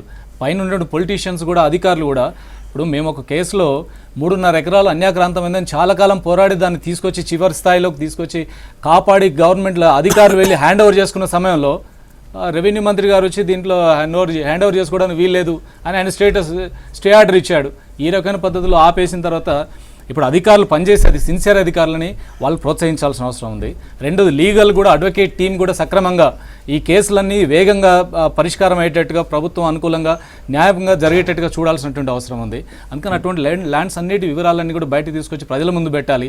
దీని మీద విస్తృతమైన చర్చ కూడా జరగాలి. ఇప్పుడు అన్ని రాజకీయ పార్టీలు పార్టీ ప్రభుత్వం కూడా వాళ్ళు చెప్పారు ఒక మాట, ఎందుకంటే భూములు అన్యాక్రాంతం గురైనాయి, వీటి మీద డెఫినెట్ వాపసు తీసుకోవాల్సిన అవసరం ఉంది. ఎందుకంటే ప్రభుత్వ చేతిలో భూమి ఉండాలి. రేపు ప్రభుత్వ చేతిలో ఏం భూమి లేకుంటే రేపు ఎవరికైనా అవసరం ఉన్న వాళ్ళకి ప్రభుత్వం కేటాయించే పరిస్థితి ఉండదు. కాబట్టి వాళ్ళు ఈ అక్రమంగా గురైనటువంటి భూములు తీసుకొని సార్ చెప్పినట్టుగా ఖచ్చితంగా ఒక అఖిలపక్ష సమావేశం పెట్టాలి. ఎందుకంటే కాంగ్రెస్ తెలంగాణ నాయకులు కూడా చాలామంది డిమాండ్ చేస్తున్నారు ఇప్పుడు ఈ భూములను వెనక్కి తీసుకోవాలని. మేము చాలా సందర్భాల్లో మా వాళ్ళు చెప్పినటువంటి విషయం మీకు తెలుసు. కాబట్టి ప్రభుత్వం, టీఆర్ఎస్ ప్రభుత్వం చెప్పినట్టుగా వాళ్ళు దీని ఖచ్చితంగా ఎంక్వైరీ చేసి సర్వే చేయించి ఎన్ని భూములు అక్రమంగా ఉన్నాయి అనే అంశం మీద ఒక శ్వేతపత్రం విడుదల చేస్తూ వీటి మీద చర్యలకు సంబంధించి అధికారులను, ఒక నిజాయితీ పరులైన అధికారులను వేసి భూములను వెనక్కి తీసుకునే విధంగా వాళ్ళు చర్యలు తీసుకోవాల్సిన అవసరం ఉన్నది. అఖిలపక్షం కూడా దీని మీద వేసి చర్చించవలసిన అవసరం ఉంది. ఎందుకంటే ఇది చాలా ప్రముఖమైన సమస్య. ఇది టీఆర్ఎస్ మేనిఫెస్టోలో 125 గజాల్లో ఇల్లు కట్టిస్తాం, అందరికి ఇల్లు కట్టిస్తాం, బలహీన వర్గాలందరికీ అని చెప్పారు. ఈ 125 గజాలు ఇల్లు కట్టించాలంటే విస్తృతమైన స్థలాలు కావాలి. చూద్దాం, మాట్లాడదాం దాని మీద. నిజంగానే మా టీఆర్ఎస్ ఇచ్చిన హామీలపైన, కాంగ్రెస్ దానిపైన నిజంగానే ప్రభుత్వం హైదరాబాదు, రంగారెడ్డి జిల్లాల్లో ఆక్రమణకు గురైన భూములు, అది అధికారుల, ప్రభుత్వాల అండదండలతో బయటికి వెళ్ళిపోయిన భూములు, కబ్జాలు ఉన్న భూములను ఎట్లా వెనక్కి తీసుకోవాలి, దీనికి ప్రభుత్వ విధానపరమైన నిర్ణయం ఏం తీసుకోవాలి, దీనిపైన లైవ్లో జాయిన్ అవుతున్నారు టీఆర్ఎస్ నాయకులు ఎర్రల శ్రీనివాస్ గారు. శ్రీనివాస్ గారు, జరుగుతున్న చర్చ మొత్తం ప్రభుత్వ భూములు గత ప్రభుత్వాలు ఇతరులకు ఇవ్వటము, లేదా ప్రభుత్వ అండదండతో, అధికారుల అండదండతో ఆక్రమించడమో కొందరు ఏదో ఒకటి జరిగింది. ఇందులో మీ ప్రభుత్వం మంచి అధికారులను తీసుకొచ్చి ఆ భూములు వెనక్కి తీసుకునే ప్రయత్నం చేస్తుంది. మిగతా ప్రభుత్వాలు చేసినట్లుగానే అక్కడితో ఆగుతారా, లేదా నిజంగానే ఒక 2 అడుగులు ముందుకేసి ఆ ఆక్రమణ గురైన భూములను వెనక్కి తీసుకునే ప్రయత్నం గట్టిగా జరుగుతుందా? గతంలో ఉన్నటువంటి ప్రభుత్వాలకు ఇప్పుడు ఉన్నటువంటి టీఆర్ఎస్ ప్రభుత్వానికి ఒక కొత్తదనం చూపించడానికి, ఒక కొత్త రూపం దాల్చడానికి టీఆర్ఎస్ పార్టీ నూతన ఒరవడి సృష్టిస్తూ ఉన్నది. అంటే గతంలో చేసినటువంటి అన్నీ కూడా ఒక హైదరాబాద్లో ఉన్నటువంటి రింగ్ రోడ్ల చుట్టూ ఉన్నటువంటి భూములన్నీ కూడా రాజశేఖర రెడ్డి నుంచి చంద్రబాబు నాయుడు, రాజశేఖర రెడ్డి, తర్వాత కిరణ్ కుమార్ రెడ్డి, ఇవన్నీ కూడా మనం చూసినాం. ఎవరు అధికారంలో ఉన్నా అప్పనంగా భూములను మొత్తం కూడా కొల్లగొట్టి వాళ్ళ ఆధీనంలోకి తీసుకొని వాళ్ళ చుట్టాలకు, బంధువులకు అందరికీ కూడా ఇచ్చినటువంటి పరిస్థితులు మనం చూస్తూ ఉన్నాం. అంటే ఎక్కడి నుంచో హైదరాబాదుకు సంబంధం లేనటువంటి వ్యక్తులు కూడా హైదరాబాదులో ఉన్నటువంటి రంగారెడ్డి జిల్లాలో ఉన్నటువంటి భూములన్నింటినీ కూడా కబ్జాలో తీసుకున్నారు. ఇవాళ ఎవరి జాగీరని తీసుకున్నారని అడుగుతా ఉన్నాను. గతంలో కూడా కేసీఆర్ గారు చాలా సందర్భాల్లో చెప్పిండు. అంటే ఒక విషయం గుర్తుపెట్టుకోవాలి, మీ దగ్గర ఒక అంచనా ఉందా ఎన్ని భూములు ఎక్కడెక్కడ మీ మీ మీ పార్టీ పరంగా లేదా ప్రభుత్వ పరంగానే ఒక స్టడీ ఏమన్నా జరిగింది ఆ భూముల మీద? నేను చిన్న బిట్ చెప్తా, అంటే మొత్తం కాకుండా కొన్ని ఎగ్జాంపుల్ చెప్తా. ఒక్క షేర్లింగంపల్లిలోనే దాదాపుగా 15,000 నుంచి 20,000 విలువైనటువంటి భూములను కబ్జాలు చేసిండ్రు. అయ్యప్ప సొసైటీలో మాధవపూర్ దగ్గర 200 ఎకరాలను కబ్జాకు గురైంది. అట్లే మహబూబ్పేట మక్త దగ్గర మియాపూర్ దగ్గర 200 ఎకరాలకు కబ్జాకు గురైంది. సర్వే నంబర్ 28 మియాపూర్ 20 ఎకరాలకు కబ్జాకు గురైంది. దాంతోపాటు దీప్తి నగరు మియాపూరు సర్వే నంబర్ 100, 101 సత్యవాణి ఆమె ఇంతకుముందు గతంలో మీ V6 వాళ్ళు కూడా వేసిండ్రు. ఈ దాంతోపాటు అట్టూరి సుబ్బారావు వీళ్ళందరూ కలిసి 600 ఎకరాల కబ్జా పెట్టిండ్రు. అంటే సుప్రీంకోర్టులో గవర్నమెంట్ కొట్లాడుతుంది, అయినా కూడా కొట్లాడుతున్నటువంటి సందర్భంలో కూడా 50 ఎకరాల వాళ్ళ కబ్జాలు ఉన్నారు. అంటే ఇవి అసలు సత్యవాణి ఎక్కడిది, అట్లూరు సుబ్బారావు ఎక్కడైనా వీళ్ళందరూ కూడా ఎక్కడి నుంచి వచ్చిండ్రు. దాంతోపాటు brother Satish Kumar Calvary temple కట్టి అక్కడ సర్వే నంబర్ 78, 79, 77 మియాపూర్ 30 ఎకరాలు కబ్జాకు గురైంది. ఇట్లా తీసుకుంటా పోతే సినీ హీరో నాగార్జున దమ్మిడి చెరువు దగ్గర మొత్తం 28 ఎకరాల చెరువుకు అందులో 5 ఎకరాలు మాత్రమే మెరిగింది. మీనాక్షి పవర్ ప్రాజెక్టు 10 ఎకరాలు. అంటే ఇవన్నీ ఇంకా ఇవి షాంపిల్స్ లిస్టు చాలా పెద్ద ఉంది. జాబితా నా దగ్గర కూడా కొంత జాబితా అంటే నేనేమంటున్నా మీరేం చేస్తారనేది వాస్తవం. నేనేమంటున్నా ఇవన్నీ కూడా కక్కిస్తాం. ఇలా దళితులకు భూమి ఇవ్వాలన్నా లేకుంటే పేదలకు 125 గజాల భూముల్లో 125 గజాల ఇల్లు కట్టియాలన్నా ఇంత భూమి ఎవరైతే అప్పనంగా దోసుకున్నారో వాళ్ళందరినీ కక్కిస్తాం. ఇలా ల్యాంకోయిల్స్ కానీ లగడపాటి కానీ వీళ్ళందరూ ఎవరైతే తీసుకున్నారో ఈ భూములన్నీ ప్రభుత్వానికి తిరిగి ఇవ్వాల్సినటువంటి అవసరం ఉన్నది. ఇలా ఇవన్నీ తెలంగాణ భూములు, ఇవి ప్రభుత్వ భూములు, ఎవరెవరి జాగిరి కాదు. ఇలా ఎందుకు తీసుకున్నారో గవర్నమెంట్కు సంజాయిషి ఇవ్వాల్సిన అవసరం ఉంది. ప్రభుత్వాన్ని కోర్టు పరంగా పోయేటి కోర్టు పరంగా పోతాం, న్యాయపరంగా పోవాల్సిన న్యాయపరంగా ఏ విధంగా పోవాల్సినవి ఆ విధంగా కొట్లాడి ఈ ప్రభుత్వ భూములను వెనక్కి తీసుకోవడానికి టీఆర్ఎస్ పార్టీ ప్రభుత్వం చర్యలు తీసుకోవడానికి ముందస్తు జాగ్రత్తలు తీసుకుంటా ఉంది. శ్రీనివాస్ గారు, భూ ఆక్రమణ మీద ఇప్పటివరకు జరిగిన కేటాయింపుల మీద నేను ఇందాక అడిగేదాన్ని, ఒక నిర్దిష్టమైన ప్రణాళికతోని ముందుకు వెళ్ళి ఆక్రమణకు గురైన భూములను వెనక్కి తీసుకొచ్చిన సందర్భం ఇంతవరకు ఈ తెలుగు సమాజంలో ఉందా? ఎప్పుడైనా జరిగిందా అది? లేదా ముందనే జరగడానికి ఏ మేరకు స్కోప్ ఉంది? అంటే ఈ హైదరాబాద్ సిటీలోనే చాలా గుల్జార్ కలెక్టర్గా ఉన్న కానీ తర్వాత వచ్చిన కలెక్టర్లు అనేక ల్యాండ్స్ వెనక్కి తీసుకున్న పరిస్థితి కూడా ఉంది. చంద్రయాన్గుట్లో ఒక 5 ఎకరాల స్థలాన్ని వెనక్కి తీసుకున్నారు. దాంట్లో ఇప్పుడు స్పోర్ట్స్ స్టేడియం కట్టడానికి ఆల్రెడీ పునాదులు వేశారు. ఈ రకమైన కొన్ని వెనక్కి తీసుకున్న పరిస్థితి కూడా ఉంది. దాని మీద సీరియస్గా లీగల్గా అన్ని రకాల ఫైట్ దాని మీద జరగాల్సిన అవసరం ఉంది. అధికారులు చేయడమే కాదు, లీగల్ పోరాటంలో కూడా ఉండాల్సిన అవసరం, లేకపోతే ఇవి మిగిలవు. ఇప్పుడు హైదరాబాద్ కలెక్టర్ దాదాపుగా అక్రమ భూ బదలాయింపులో 2030 కోట్ల రూపాయల నష్టం జరిగిందని ఒక నివేదిక ఇచ్చాడు 36 కేసుల్లో. ఈ 2000 కోట్ల రూపాయల 36 కేసుల మీద మేము కంటిన్యూస్గా వెంటబడుతున్న దాని మీద ఈ రోజుకి పెద్దగా ఫలితం వస్తున్నటువంటి పరిస్థితి లేదు. ఎందుకంటే ఆ రకంగా సహకరించే వాళ్ళు తక్కువగా ఉన్నారు. అధికారులు, ప్రత్యేకంగా అడ్వకేట్లు, ఏజీలు, జీపీలు ఏ ఒక్కరు కేసులో కనీసం అక్కడ హాజరయ్యే పరిస్థితి లేదు. గౌలీపురా అని మన ఓల్డ్ సిటీలో ఒక 8 ఎకరాల స్థలం గవర్నమెంట్ ల్యాండ్ ఆక్రమణకు గురైతే దాని మీద 11 సంవత్సరాలు కేసు నడిస్తే ఒక్కసారి కూడా గవర్నమెంట్ అడ్వకేట్ హాజరు కాలేదు. జడ్జి చెప్పాడు చివరిలో 11 సంవత్సరాల్లో 17 సార్లు కేసు జరిగితే ఒక్కసారి కూడా గవర్నమెంట్ అడ్వకేట్ రాలేదు, మీ కేసును నేను కొట్టేస్తున్నానని చెప్పాడు. ఇంత భయంకరంగా న్యాయం అడ్వకేట్లు ఎక్కడ గవర్నమెంట్ స్థలాలు కాపాడతారు. ఇప్పుడు టీఆర్ఎస్ కూడా చేస్తామని భూ కబ్జాదారులను ప్రోత్సహించిందే గవర్నమెంట్ అయినప్పుడు సీమాంధ్రలో ఉన్న అడ్వకేట్ జనరల్ ప్రభుత్వ న్యాయవాదులు ఎందుకు పోతారండి జడ్జి ముందర కోర్టుకి ఎందుకు పోతారు? పోరు. కాబట్టి ఆ భూములు అట్లా అక్రమాలకు ఉండాలని వాళ్ళు ప్రోత్సహించారు. ఇప్పుడు మనం చెప్పేది అదే కదా, ఇవాళ అంతా జరిగిపోయింది. అదంతా ఇవాళ తెలంగాణ రాష్ట్రం వచ్చింది, తెలంగాణ రాష్ట్రంలో కొత్త ప్రభుత్వం వచ్చింది, వాళ్ళ దగ్గర కూడా సమాచారం ఉంది, చాలా సమాచారం ఉంది. ఒక్కో న్యాయపరంగా ఉన్నటువంటి వాటిని చిక్కులు ఏ విధంగా తీయాలా, లేకుంటే ఫిజికల్గా వాళ్ళు తీసుకున్న వాటిని ఏ విధంగా గుంజుకోవాలి తీయాలి, ఇవన్నీ చర్చలు అక్కర్లేదు. విపరీతమైనటువంటి భూమి అన్యాక్రాంతమైంది, దోచుకోబడ్డది, దోపిడీ చేయబడ్డది, అన్ని రకాలు జరిగింది. ఇలా ప్రభుత్వం మీద కర్తవ్యాన్ని మనం గుర్తు చేయాలి. ప్రభుత్వానికి సహకరించాలి. ఈ అంశంలో కూడా ప్రతి రాజకీయ పక్షం ఖచ్చితంగా ప్రభుత్వాన్ని సహకరించాలి. ప్రభుత్వం కూడా చొరవ తీసుకొని చిత్తశుద్ధితో ముందుకు రావాలా. ఇక్కడ ఆ ల్యాండ్స్ వాపస్ తీసుకోవాలి, ఏ రకంగా వీలైతే ఆ రకంగా వాపస్ తీసుకునే ప్రయత్నం మాత్రం ఖచ్చితంగా చేయాలి. లేకుంటే ల్యాండ్ లేదు ఇక్కడ, మొత్తం సీమాంధ్రాల పరమైపోయింది ల్యాండ్. ఇక్కడ మొత్తం కబ్జాలు చేసింది వాళ్ళేనండి. ఇక్కడ సమస్యలలో దీనికి రెండో ఆలోచన లేదు. ఓకే, ప్రతి ఎవ్వరు ఒకటి మొత్తం మన లోతులకి వెళ్తే మొత్తం వాళ్ళకి నేను చెప్తున్నా, కాంగ్రెస్ ప్రభుత్వంలో ఉన్నటువంటి సీమాంధ్ర నాయకత్వం వాళ్ళకి పూర్తిగా సహకరించింది. అంటే ఒకటి సార్, ఇలా ఎలాంటి సందేహం అక్కర్లేదు. ఇలా ప్రభుత్వంలో ఉన్నటువంటి మంత్రుల సహాయం లేకుండా, ప్రభుత్వంలో ఉన్నటువంటి అడ్వకేట్ జనరల్ ఎవరండి? వాళ్ళే కదా. ప్రభుత్వంలో ఉన్నటువంటి వ్యక్తులకు సంబంధం హైకోర్టు వెళ్ళి చూడండి, ఎవరు ఏజీలు ఎవరు జీపీలు చూడండి. హైకోర్టు ఒక లేడీ 600 ఎకరాలను కబ్జా పెట్టింది అని అంటే ఆమె శక్తి ఎంత, ఆమెకు ఉన్నటువంటి ధైర్యం ఎంత, చాలా దారుణం జరిగింది. ఎందుకు అంతగానో సత్యవాన్ అనేటువంటి వ్యక్తి లేడీ 600 ఎకరాలకు కబ్జా ఎట్లా పెడతారు? బలమైనటువంటి వ్యక్తులు వెనక ఉన్నారు. దాన్ని బలమైన వ్యక్తులను ఢీకునే శక్తి మీకు ఎందుకు లేదు? అంటే ప్రభుత్వాన్ని వ్యక్తులే మేము ప్రభుత్వం లేనప్పుడే ఆంధ్ర సర్కారులను గడగడలాడించినటువంటి చరిత్ర టీఆర్ఎస్ పార్టీది. అది రాజశేఖర రెడ్డి ఉన్నా, రోషయ్య గారు ఉన్నా, కిరణ్ కుమార్ రెడ్డి ఉన్నా, ఎవరున్నా, చంద్రబాబు నాయుడు ఉన్నా, మేము ప్రభుత్వంలో లేకుండా ప్రతిపక్షంలో ఉన్నప్పుడు కూడా ఉద్యమంతో కానీ మేము నిలదీసినటువంటి అంశాలను సంజాయిషి ఇచ్చుకోవడానికి సమాధానం లేక నానా తంటాలు పడ్డారు. కాబట్టి ఇలా ఇంత అక్రమంగా జరుగుతూ ఉంటే ఎందుకు ఊరుకుంటాం? ల్యాండ్స్ విషయాల్లో టీఆర్ఎస్ సంబంధించి కొత్తగా వచ్చిన ప్రభుత్వం కాబట్టి వాళ్ళు ఏదైనా చేస్తారని చెప్పి అందరు ఆశిస్తున్నారు. ప్రత్యేకంగా వాళ్ళు టీఆర్ఎస్ మేనిఫెస్టోలో ల్యాండ్కి సంబంధించిన ఎటువంటి పాలసీ మేనిఫెస్టోలో లేదు. ల్యాండ్కి సంబంధించిన ఏ విషయాలు దాంట్లో ప్రస్తావించిన పరిస్థితి లేదు. అనేక అంశాలు ఉన్నాయి. భూపంపకాలకు సంబంధించిన వచ్చిన తర్వాత విధాన ప్రకటన కూడా వాళ్ళు ఎన్నికల సందర్భంలో కేసీఆర్ చెప్పారు. కాంగ్రెస్ పాలసీ మాట్లాడండి. కాదు,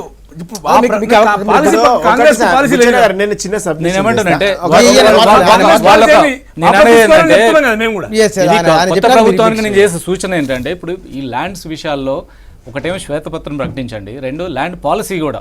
మీరు ల్యాండ్ని ఏ రకమైన పద్ధతులు ఎలా వినియోగించదలుచుకున్నారు, ఈ ల్యాండ్ ఎంత ఉంది, ఏమిటి వివరాలన్నిటి మీద ఒక పాలసీ కూడా చేయాలి. దీనికి అందుకే ఈ విషయాలన్నిటి మీద అనేక మంది మనలాగా పనిచేస్తున్న అనేక మంది ఉన్నారు. ప్రజా ప్రయోజనం కోసం వినియోగించాలి అందుకని కొన్ని ప్రజా సంఘాలతో ఒక మీటింగ్ ఏర్పాటు చేయండి, అఖిలపక్ష మీటింగ్ ఏర్పాటు చేయండి, వీటి మీద ఒక శ్వేతపత్రం ప్రకటించండి. ఆ రకంగా విస్తారమైన చర్చ జరిగితే అనేక విషయాలు బయటకు వచ్చే అవకాశం ఉంది. కాంగ్రెస్ పాలసీ అక్రమదారులకు మీరు టీఆర్ఎస్ దాని ప్రభుత్వం దగ్గర ఉంది సమాచారం అంటే పార్టీ పరంగా సమాచారం సేకరించారు అధికారులు. ఆయన అన్నది మేనిఫెస్టోలో ఎక్కడెక్కడ భూమి ఉందో అవి వెనక్కి తీసుకుంటామని కానీ, లేదా భూముల విషయంలో ఒక విధాన ప్రకటన, ఒక హామీ, స్పష్టమైన హామీ లేదు అంటున్నారు. ఇప్పుడు నేను ఏం చెప్పబోతున్నా అంటే, ఇప్పుడు వాళ్ళ దగ్గర పార్టీ పరంగా సేకరించిన సమాచారం ఉంది వాళ్ళ పార్టీ ఉన్నప్పుడు. నేను ఏమంటాను, అదే పార్టీలో ప్రభుత్వంలోకి వచ్చింది. మీరు నిజాయితీ పరులైన అధికారులను నియమించి ఒక సర్వే చేసి ముందు సార్ అన్నట్టుగా ఒక శ్వేతపత్రం విడుదల చేయండి. లేదా ఇంత భూమి ఆక్రమణకు గురైంది, ఇక్కడ అధికారం వాళ్ళ చేతిలో ఉంది కాబట్టి గురైన దాన్ని మేము ఈ రకంగా ఈ భూమిని వినియోగించదలుచుకున్నాం అని ఒక మాట చెప్పండి. ఎందుకంటే ఎన్నికల ప్రణాళికలో వాళ్ళు రాయకున్నా, ఉమేష్ గారు, ఆక్రమణ గురైన భూమి ఒకవేళ గనక అందులో ప్రజలకు ఉపయోగపడే నిర్మాణం ఉన్నా, ప్రజలకు ఉపయోగపడేదన్నా ఉంటే కనుక అది వెనక్కి తీసుకునే అవకాశం, దాంట్లో లీగల్గా సమస్యలు వస్తాయి. లీగల్ సమస్యలు అది ఉన్నప్పుడు దానికి లీగల్ బ్యాటిల్ చేయాల్సిన అవసరం ఉంటుంది. అక్రమంగా ఫిజికల్గా కూడా కొంతమంది దాని కబ్జాలు దగ్గర పెట్టుకున్నారు. అట్లా ప్రభుత్వ భూమిని రకరకాల కన్స్ట్రక్షన్స్ అవి నిర్మాణాలు చేసి దగ్గర పెట్టుకున్నారు. అవి తీసేయచ్చు. ఒక్కసారి ఇప్పుడు ఆ ఎన్నికల సందర్భంలో ఇప్పుడున్నటువంటి ప్రభుత్వాధినేత, అప్పుడు పార్టీ అధ్యక్షుడు కూడా చెప్పడం జరిగింది. హైదరాబాద్లో భూములు ఆక్రమణ గురైన చాలా మంది వాటిని వాపస్ తీసుకుంటామని చెప్పాడు. మొన్న ఎన్నికల్లో చెప్పాడు ఆయన. అదే ప్రభుత్వం అధికారంలోకి వచ్చింది కదా. ఇప్పుడు ఉన్న ఇబ్బంది ఉంది. నిజాయితీ పరులను అధికారులు నియమించి వాపస్ తీసుకోండి. డెఫినెట్ టీఆర్ఎస్ ప్రభుత్వం పైన ఆ బాధ్యత ఖచ్చితంగా ఉన్నది. ఎందుకంటే వాళ్ళు పార్టీ ఉన్నప్పుడు, ఉద్యమాలు చేసినప్పుడు ఆ మాట చెప్పిన వాళ్ళు చెప్పినప్పుడు డెఫినెట్గా ఇలా ప్రభుత్వంలో కష్టపడి తీసుకోవాలి. మీకు అందరు సహకరిస్తారు. మీరు అఖిలపక్షం పెట్టండి, మంచి నిజాయితీ పరులను అధికారాన్ని నియమించి వాపస్ తీసుకునే ప్రయత్నం ఎందుకు చేయండి అని మీరు చేస్తే మాత్రం అందరూ సహకరిస్తారని చెప్తాను. తెలంగాణ కాంగ్రెస్ పార్టీ కూడా మీకు సహకరిస్తుంది. మొట్టమొదటి ఏంటంటే, ఈ రోజు ఆక్రమణ గురై కన్స్ట్రక్షన్లో నిర్మాణాలు వచ్చిన బిల్డింగ్ల కంటే కూడా వేకెంట్ ల్యాండ్స్ ఈ రోజు కూడా భారీ పెద్ద సంఖ్యలో ఉన్నాయి. ముందు వేకెంట్ ల్యాండ్స్ని కాపాడండి, ఫర్దర్ ఎంక్రోచ్మెంట్ కాకుండా కాపాడండి, ఫర్దర్గా ఆక్రమణ కాకుండా కాపాడండి, మొదటి ప్రయారిటీ. రెండోది, బిల్డింగ్లు నిర్మాణం జరిగిన లీగల్గా అతనికి అది ఆక్రమణ అని తేలిన తర్వాత ఆ బిల్డింగ్ను కూడా తీసుకోవడానికి అవకాశం ఉంది. మా హైదరాబాద్ కలెక్టర్ ఒక బిల్డింగ్ని 4 ఫ్లోర్లు కట్టి అతను ఆక్రమించి 4 ఫ్లోర్లు కడితే అతను ఆ బిల్డింగ్ని స్వాధీనం చేసుకుని అందులో స్కూల్ పిల్లల్ని పంపించేశాడు, స్కూళ్ళని బోర్డు పెట్టేశాడు. ఆ రకంగా అది స్కూల్ కింద వాడుతున్నట్టు పరిస్థితి. వాటిని వాడుకోవడానికి అవకాశం ఉంది. అందుకని ముందు వేకెంట్ ల్యాండ్స్ ఉన్నాయి, వాటిని కాపాడండి, ఫర్దర్గా ఆక్రమణ జరగకుండా చూడండి. ఆ రకమైన చర్యలు తీసుకోవడం ద్వారా అనేక భూములను ఈరోజు కాపాడచ్చు. సద్వినియోగం చేయొచ్చు. శ్రీనివాస్ గారు, హైదరాబాదు రంగారెడ్డి జిల్లాలో ఉన్న భూములకు 1000 ఎకరాల భూములకు ఆర్ఓఆర్లు లేవు. ఆర్ఓఆర్ లేనప్పుడు ఆ భూమి ఆక్రమణలో ఉందని కానీ ఆ భూమి పైన పలానా వారు ఉన్నారని కానీ ఎట్లా గుర్తించాలి, వాటి ఎట్లా తీయాలి బయటికి? ఇందాక మిత్రులు అన్నట్టు టీఆర్ఎస్ పార్టీ మేనిఫెస్టోలో పెట్టలేదు, టీఆర్ఎస్ పార్టీ పాలసీలో పెట్టలేదంటే ప్రతీది పెట్టాలేం కదా. ఇప్పుడు పెట్టినే చేయాలి, పెట్టని చేయొద్దు అనేది కూడా ఏం లేదు కదా. పెట్టిన వాటికి కూడా టీఆర్ఎస్ పార్టీ చాలా సందర్భంలో వెనక్కి తీసుకుంటాం, ఖచ్చితంగా ఎవరెవరు ఉన్నారో వాళ్ళని అందరినీ కూడా బయటకు తీపిస్తామని చెప్పినాం. డెఫినెట్గా ఆ దిశగా మేము అడుగులు వేస్తాం. వాగ్దాన పత్రం కదా ఏది అట్లేం లేదండి. నేనేమంటున్నా బాధ్యత కూడా ఇప్పుడు దాంట్లోనే మేనిఫెస్టోలో ఒకటి సార్, నేనేమంటున్నా మేనిఫెస్టోలో పెట్టినే చేయాలి, పెట్టని వాటి నుంచి గురించి ఏం లేదు కదా. అంటే మేనిఫెస్టోలో పెట్టని చాలా అంశాలు ఉంటాయి కాబట్టి వాటి మీద కూడా చర్చ జరుగుతుంది. నిజాయితీ పరులైనటువంటి ఆఫీసర్స్ని మనం కొంత కమిటీ వేసుకొని ఇవి ఎట్లా తీసుకోవాలనేటువంటి ఆలోచనలో ఉంటాం. ఇవన్నీ ఎందుకు తీసుకోకూడదు? అప్పనంగా 10 పైసలకు 20 పైసలకు గజం జాగా తీసుకున్నటువంటి భూములు కూడా ఉన్నాయి. దాంతోపాటు ఏవైతే ల్యాండ్స్కి పూర్తిగా పర్మిషన్ లేవో, ఆర్ఓఆర్ లేవో, ఇవన్నిటిని కూడా జిల్లా కలెక్టర్తో కానీ. నా క్వశ్చన్ స్ట్రైట్ క్వశ్చన్ అండి మీకు, 1000 ఎకరాల భూములకు రికార్డులు లేవు, రికార్డు లేని భూములను ఎక్కడుందని గుర్తిస్తారు, చేస్తారు అంటున్నారు. దానికి ఏమన్నా ఎట్లా దాని మీద మీరు ఏమన్నా ఎట్లా చూస్తారు, దాన్ని ఎట్లా బయటకు తీస్తారు అంటున్నారు? దానికి రెవెన్యూకు సంబంధించినటువంటి రెవెన్యూ ఆఫీసర్లను కూర్చొని దాన్ని ఎట్లా తీసుకోవాలి, ప్రభుత్వ పరంగా ఎట్లా తీసుకోవాలన్నటువంటి అంశాల మీద చర్చ జరిగి ప్రభుత్వ పరంగా ఏ పరమైనటువంటి అంశాలను తీసుకోవాలని దాని మీద చర్చ జరిగి ప్రభుత్వం ఎట్లా తీసుకోవాలి మన వెనక్కి దాని మీద ప్రభుత్వం ఆలోచన చేస్తుంది కదా. అంటే గ్రామీణ ప్రాంతాలతో పోలిస్తే హైదరాబాద్లో రెవెన్యూ రికార్డ్స్ బెటర్గా ఉన్నాయి. 1956 పహానీ రికార్డ్స్ ఉన్నాయి, 69-70లో చేసిన TSLR town survey and land records ఉన్నాయి. కొన్ని మండలాల్లో మాత్రం ఇంకా సర్వే చేయనటువంటి మండలాలు ఉన్నాయి. రంగారెడ్డి జిల్లాలో ఆ ప్రాబ్లం మరింత ఎక్కువగా ఉంది. వీటి మీద రంగారెడ్డి జిల్లాలో ఆ రకమైన టౌన్ సర్వే హైదరాబాద్ డిస్ట్రిక్ట్ వరకు జరిగింది తప్ప బయటి ప్రాంతాల్లో జరిగిన పరిస్థితి లేదు. వాటి మీద ల్యాండ్ రికార్డ్స్ సర్వే జరగాల్సిన అవసరం ఉంది. రెవెన్యూ మంత్రి గారు ప్రకటించారు అన్ని ల్యాండ్స్ మీద సర్వే చేస్తామని చెప్పారు. అందుకని ఉన్న రికార్డ్స్ ఆధారంగా కూడా వీటిని కాపాడేదానికి అవకాశం ఉంది. వాటికి కావాల్సినటువంటి చర్యలు తీసుకోవచ్చు. దాని మీద నేను ల్యాండ్ పాలసీ గురించి ఎందుకు చెప్తున్నట్టు, ల్యాండ్ అనేది ఒక కీలకమైన అంశం. అటువంటి కీలకమైన దాని మీద ఒక పాలసీ ఉండాల్సిన అవసరం ఉంది. రేపు ముందుకు పోదలుచుకున్నా కానీ అంత తేలిగ్గా ల్యాండ్ వెనక్కి తీసుకోవడం సాధ్యమయ్యే పని కాదు. దానికి ఒక అన్ని రకాల పగడ్బందీ చర్యలు తీసుకోకపోతే అన్ని డిస్ప్యూట్ సుప్రీంకోర్టు దాకా వెళ్లాల్సి వస్తుంది. దశాబ్దాల తరబడి ఇదే ఫైట్ నడుస్తూ ఉంటుంది. పని జరిగే 11 ఏళ్ళు నడిచిందనంటే కబ్జా గురైన 1000 ఎకరాల భూమి ఫాస్ట్ ట్రాక్ కోర్టు కూడా పెట్టాలండి. ఇట్లేస్తే కూడా కుదిరే పని కాదు అది. ఖచ్చితంగా వీళ్ళకు అటువంటి ఎందుకంటే బాగా పెద్ద ఎత్తున అక్రమాలు జరిగినాయి కాబట్టి తెలంగాణ గవర్నమెంట్ దానికి ఫాస్ట్ ట్రాక్ కోర్టు కూడా పెట్టాల్సిన అవసరం ఉంది. ఖచ్చితంగా సర్వే చేయాలి, నిజాయితీ పని అధికారులు ఒక టీమ్గా వేయాలా, అవన్నీ బయటకు తీయాలా, కోర్టులో పెట్టాలి. లీగల్ పరమైన అంశాలన్నిటి లీగల్గా ఫిజికల్గా వాళ్ళు చేసినటువంటి ఆ విధంగా ఎక్కడ దగ్గర వాళ్ళు డివిజన్ చేసేసి డెఫినెట్గా కోర్టుల ద్వారా జరుగుతూ ఫాస్ట్ ట్రాక్ కోర్టు కూడా పెట్టాల్సిన అవసరం ఉంది. ఖచ్చితంగా డెఫినెట్గా పెట్టి ఆ రకంగా తీసుకుంటే తప్ప మూలలో మీరు అన్నట్టుగా దశాబ్దాల తరబడి కోర్టుల చుట్టూ తిరిగితే ప్రభుత్వం అటు వీడు వాడు అది అనుభవిస్తూనే ఉంటాడు, ఇది నడుస్తూనే ఉంటుంది. కాబట్టి ఖచ్చితంగా దీని మీద అన్ని రాజకీయ పక్షాల అభిప్రాయం తీసుకోవాలి. అఖిలపక్షం సమావేశం పెట్టాలి, శ్వేతపత్రం విడుదల చేయాలి. ఎంత అక్రమణకు గురైంది ఇది బాగా పెద్ద ఎత్తున తీసుకోవాలి. టీఆర్ఎస్ పార్టీ అనుకుంటే కూడా కాదు. ఇంకోటి ఇందాక ఉమేష్ గారు అన్నట్టు దానికి ఈ రాజకీయ పక్షాలన్నీ కూడా స్వచ్ఛందంగా ఈ ప్రభుత్వ భూములను సహకరించాలి. ఒక టీఆర్ఎస్ పార్టీ మీద నిందలేసి వాళ్ళు గవర్నమెంట్లో ఉన్నారు తీసుకుంటారా అంటే కూడా అది కరెక్ట్ కాదు. అంటే ప్రభుత్వ భూములు ఎక్కడైతే ప్రైవేటు వ్యక్తుల దగ్గర ఉన్నాయో వాళ్ళ అపనంగా వాళ్ళు దాన్ని అనుభవిస్తూ ఉన్నారో వాళ్ళ దగ్గర నుంచి తీసుకొని పేదలకు పంచాలన్నా ఏ రకంగా దానికి వర్క్ డివిజన్ జరగాలన్నా దాన్ని ఖచ్చితంగా అన్ని పార్టీలు రాజకీయ పార్టీలు ఇక్కడ ఉన్నటువంటి ఆఫీసర్లందరూ కూడా సహకరిస్తేనే జరుగుతుంది. అది చూద్దాం రాజకీయ కోణంలో చూస్తే ఈ బయట ఒకటి చెప్పి లోపల ఉన్నదే రాజకీయాలు కదా.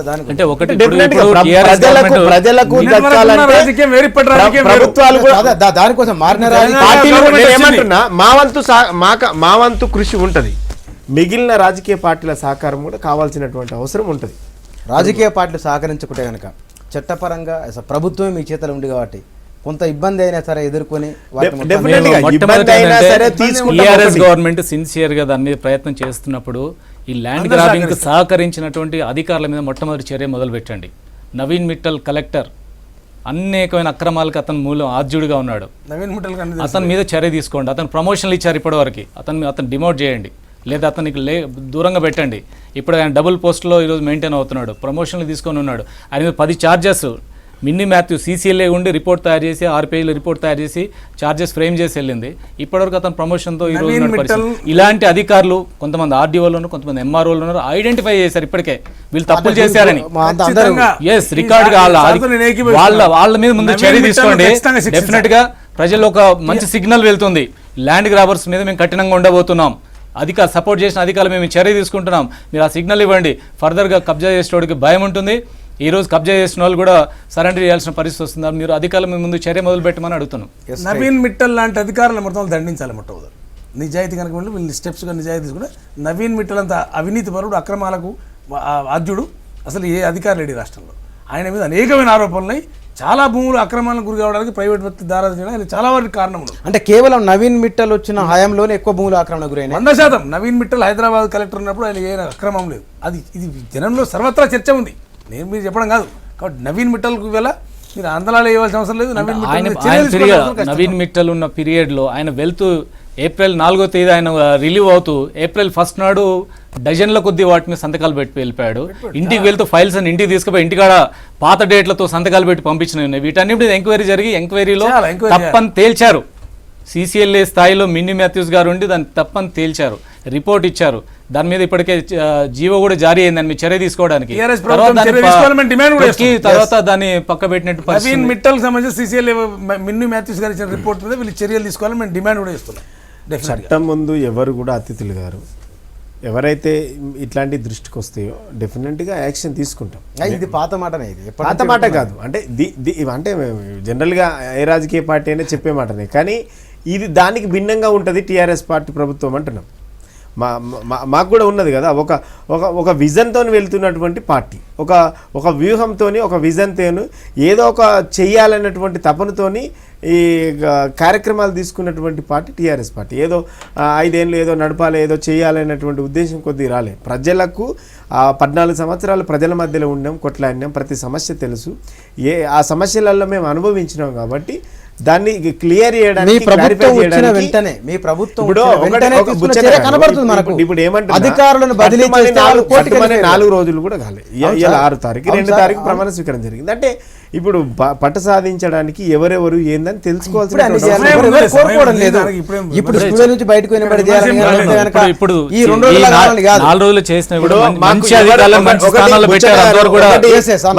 ముందు కూడా చెప్పాను, మంచి అధికారులను మంచి స్థానాల్లో కూడా పెట్టారు, మంచి ఆర్డీఓలను తీసుకొచ్చి కీలకమైన స్థానాల్లో పెట్టారు, ట్రాన్స్ఫర్స్ లో మంచి ప్రయత్నాలు చేశారు. కోర్టుకు వెళ్ళొచ్చు.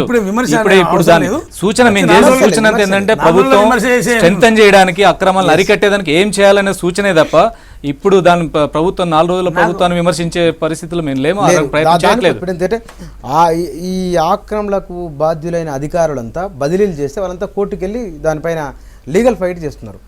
ఈ ప్రాసెస్కి ఏమన్నా ఎక్కడో దగ్గర చెక్ పాయింట్ పెట్టే ఆ ప్రయత్నాలు ఏమైనా చేస్తారనేది ప్రజల మేలు కోసము, ప్రజల క్షేమం కోసము ఎలాంటి ఆఫీసర్నైనా వదిలే ప్రసక్తి లేదు. ప్రజల సంక్షేమం కోసమే ఉన్నటువంటి పార్టీ ప్రభుత్వంలోకి వచ్చింది. కాబట్టి ప్రజల శ్రేయస్సును దృష్టిలో పెట్టుకొని అది ఎంత పెద్ద ఆఫీసర్ అయినా సరే చట్టపరమైనటువంటి చర్యలు ఉంటే ఆ దిశగా ఖచ్చితంగా ప్రయత్నాలు జరుగుతాయి. శ్రీనివాస్ గారు, ఇప్పటికీ ఆక్రమణ గురైన భూములు ఎత్తు అయితే ఇంకా కొన్ని మిగిలినాయి అక్కడక్కడ. ఈ మిగిలిన వాటిల్లో మ్యాక్సిమం చెరువులే ఉన్నాయి హైదరాబాద్లో. ఈ చెరువుల మీద, ఇక్కడ హైదరాబాద్లో ఉన్న కుంటాల మీద ప్రభుత్వానికి గతంలో ఒక పాలసీ ఉన్నది, కానీ బహుశా అది కూడా ఎవరికి తెలియడం లేదు. అది కోనేరు రంగారావు కమిటీ వచ్చిన తర్వాత హైదరాబాద్లో ఉన్న భూములు నిర్దిష్టంగా ఎన్ని బయటకు వచ్చినాయి, ఇప్పుడు ఆక్రమణ గురిగంగా ఎన్ని మిగిలినది ఒక రమారమైన అంచనా ఏమన్నా? అంటే హైదరాబాదు సరౌండింగ్స్లో ఏంటంటే కలెక్టర్ అనేకమైన స్టడీస్ చేసి ఎక్కడెక్కడ ప్రభుత్వ భూములు బిట్స్ మిగిలిపోయినాయో భారీగా ఎకరాల కొద్దీ కొన్ని ఏరియాలు మిగిలిపోయినాయి. ఇప్పుడు మహేంద్ర హిల్స్ ప్రాంతంలో 306 ఎకరాలు ఒకే దగ్గర 306 ఎకరాల ల్యాండ్ గవర్నమెంట్ ల్యాండ్ అని ఎంఆర్ఓ కలెక్టర్ అందరు రిపోర్ట్ చేస్తే దాని మీద దొంగ సొసైటీలు కొంతమంది తయారై సుప్రీంకోర్టు దాకా పోయి వాళ్ళకి అనుకూలంగా తీసుకొచ్చిన ప్రయత్నం జరిగింది. మంత్రులు కమిటీ వేశారు. ఈరోజు 306 ఎకరాలు 200 ఎకరాలు కబ్జా అయిపోయి 100 ఎకరాలు మిగిలి ఉంది. ఇప్పటికీ ఆ 100 ఎకరాలు హ్యాండ్ ఓవర్ చేసుకోండి, దాని మీద ఫైట్ నడపండి. 100 ఎకరాల స్థలం మంచి కీలకమైన స్థానంలో ఉంటుంది, 100 ఎకరాలు ఖాళీగా ఉంది ఈ రోజుకి. అలాంటి ల్యాండ్స్ సరౌండింగ్స్లో పదులు 100 ఎకరాలు ఈ రోజు కూడా ఉన్నాయి. బండ్లగూడలో ఒకే ఒక దగ్గర 100 ఎకరాల స్థలం ఉంది. మేము అక్కడ గుడిసెలేసాం, వాటి కాపాడాలన్నాం, పేదవాళ్ళకి ఇల్లు కట్టించాలని గొడవ చేసాం. 2007, 2008లో మేము భారీ ఎత్తున హైదరాబాద్ 1,00,000 మందిని గోల్కొండ ఫోర్ట్ ఉంది, గోల్కొండ ఫోర్టులో గోల్ఫ్ క్లబ్ కోసం 150 ఎకరాల స్థలం ఇచ్చింది. గోల్ఫ్ క్లబ్ ఆడుకున్న 10 మంది కోసం ఈ గోల్కొండ ఫోర్ట్ లాంటి ప్రాంతాలు ఎందుకు ఇవ్వాలి 150 ఎకరాల స్థలాన్ని? ఎక్కడ సిటీ అవతల ఇచ్చి గోల్ఫ్ కోర్ట్ ఏర్పాటు చేసుకుంటే అక్కడ పోయి ఆడుకోవచ్చు. సిటీ సెంటర్లో అంత భారీ ఎత్తున ల్యాండ్ ఎందుకు ఇవ్వాలి?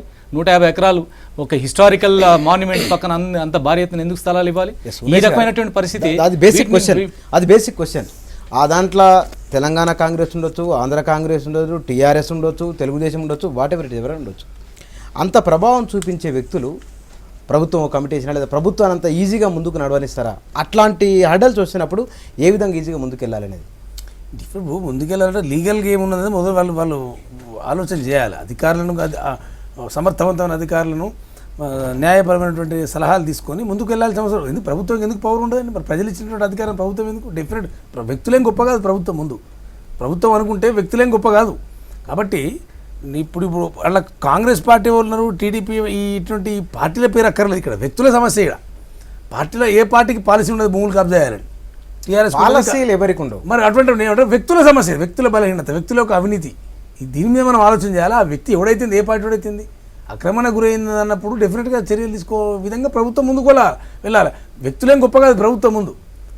వ్యవస్థ ముందు, అధికారుల ముందు, న్యాయ వ్యవస్థ ముందు వ్యక్తులు ఎట్లా గొప్ప అవుతారు? అంత పూర్తి వ్యక్తులు తప్పులు చేస్తుంటే ప్రభుత్వం ఇచ్చే జీవోలు వ్యక్తుల తప్పుల్ని ప్రోత్సహించే జీవో నెంబర్ 166 అనేది ఆ రకంగా సంపన్నుల్ని ఆక్రమణలకు చేయడానికి సమీక్షించాలి తోడ్పడింది అని నేను చెప్పట్లే. కాగ్ రిపోర్ట్ చెప్పింది 2010-11లో సిఏజీ రిపోర్ట్ ఏం చెప్పిందంటే భూ కబ్జాదారులకి గ్రీన్ సిగ్నల్ ఇచ్చే ఇచ్చినప్పుడు ఇక్కడ ఒకటి సార్ విచ్చలవిడిగా దోపిడీ జరిగింది. ఇప్పుడు తెలంగాణ రాష్ట్ర ఉద్యమం జరిగినప్పుడు వాళ్ళు ఏ ఆలోచనతో చేశారో, ఏ సమయంలో రాష్ట్రం విడిపోద్ది అనుకున్నారో ఏందో మొత్తం పైన విచ్చలవిడిగా దోపిడీ చేశారు. అది ఇప్పుడు తెలంగాణ రాష్ట్రం వచ్చేసింది, ఇది ఒక ప్రభుత్వం కూడా ఉంది. ఇప్పుడు ఇబ్బంది ఏముంటుంది చేయడానికి? పేదవాళ్ళకి గుడిసె వేసుకొని ఉండి గవర్నమెంట్ ల్యాండ్లో గుడిసె వేసుకుంటే దాన్ని రెగ్యులరైజ్ చేయమని చెప్పి పోరాటం చేస్తే రెగ్యులరైజ్ కాలేదు. పేదవాళ్ళకి ఇల్లు కావాలని కొట్లాడితే ఈ రోజు కూడా మేము కేసుల చుట్టూ తిరుగుతున్నాం. 8 సంవత్సరాల నుంచి ఒక్క కేసు కూడా రద్దు చేయలేదు. కానీ ల్యాండ్ గ్రాబర్స్ మాత్రం వాళ్ళ కబ్జాలకు ప్రభుత్వానికి సహకరించడానికి మేము సిద్ధంగా ఉన్నాం. హైదరాబాద్, రంగారెడ్డి జిల్లాలో ప్రభుత్వం మొత్తం లెక్కలతో సహా వివరాలతో సహా ఇస్తాం. జరుగుతున్న లీగల్ డిస్ప్యూట్స్ వివరాలను ఇస్తాం. ప్రభుత్వం ఆ రకంగా ప్రభుత్వాన్ని సహకరిస్తాం. వాటి పోరాడిన దానికోసం ప్రభుత్వం అదే ప్రయత్నం చేస్తుంటే పూర్తి సహకారం అందిస్తాం. ప్రభుత్వం ముందుకు వదలుచుకుంటే తెలంగాణ కాంగ్రెస్ కూడా పూర్తి స్థాయిలో సహకరిస్తామని కూడా చెప్పారు. ఇప్పుడు అందరికంటే ముందుగాల దీని మీద మాట్లాడింది టీఆర్ఎస్ పార్టీ అధికారంలోకి వచ్చినాక కూడా ఆ మాట మీద స్టిక్ అని అయింది. కాబట్టి ఈ రాజకీయ పార్టీలు నిజంగా ఇంత చిత్తశుద్ధితో ఖచ్చితంగా ఉంటామంటే అది ఈజీగా అయ్యేటువంటి పని. ఇలా మనం చెప్పేదానికి చేతుల దానికి తేడా వస్తే ఇబ్బంది అవుతుంది తప్ప ఈ మాటకు అన్ని రాజకీయ పార్టీలు మేము ఖచ్చితంగా మీ పార్టీలు ఎవరు లేకుండా ఉండాలి ఉంటే మీరు చాలా వేగంగా ముందుకెళ్ళే అవకాశం ఉంటుందేమో.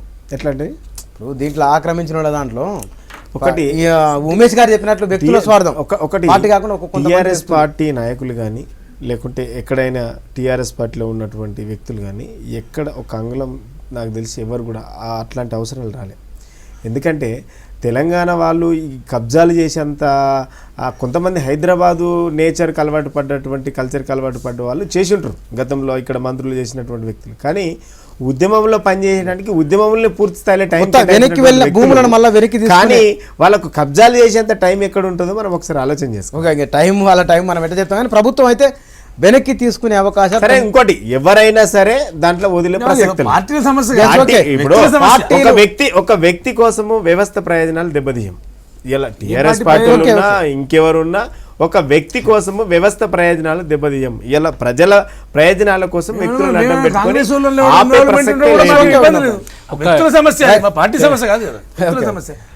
ఇది ప్రజల సమస్య. ఓకే సార్, చర్చలో పాల్గొన్నందుకు శ్రీనివాస్ గారు, అదేవిధంగా ఇంకో శ్రీనివాస్ గారు, ఉమేష్ రావు గారు, మీ ముగ్గురికి ధన్యవాదాలండి. వ్యక్తులు ప్రభుత్వాన్ని నడిపించినా లేదా ప్రభుత్వాన్ని ప్రభావితం చేయడంలో వ్యక్తుల పాత్ర ఉన్నా ఏదేమైనా సరే కానీ ప్రభుత్వ భూములు, ప్రజల భూములు పరులపరమైనప్పుడు దాన్ని వెనక్కి తీసుకోవాలి. ప్రధానంగా హైదరాబాదు, రంగారెడ్డి జిల్లాలో ఆక్రమణకు గురైన భూముల సంఖ్య రమారమి మార్కెట్ ధర వేసుకున్నా సరే సుమారుగా ఒక 4 నుంచి 5 లక్షల కోట్ల రూపాయలు ఉంటుందని ఒక అంచనా ఉంది, ప్రాథమిక అంచనా ఉంది. ఈ భూములు కనుక ప్రభుత్వం వెనక్కి తీసుకుంటే 10 సంవత్సరాల కాలంలో 100 సంవత్సరాల అభివృద్ధిని తెలంగాణ రాష్ట్ర ప్రభుత్వం చేసే అవకాశం ఉందని నిపుణుల అంచనా. ఇది ఇవాళ చర్చ. రేపు మరో చర్చలో కలుద్దాం. నమస్కారం.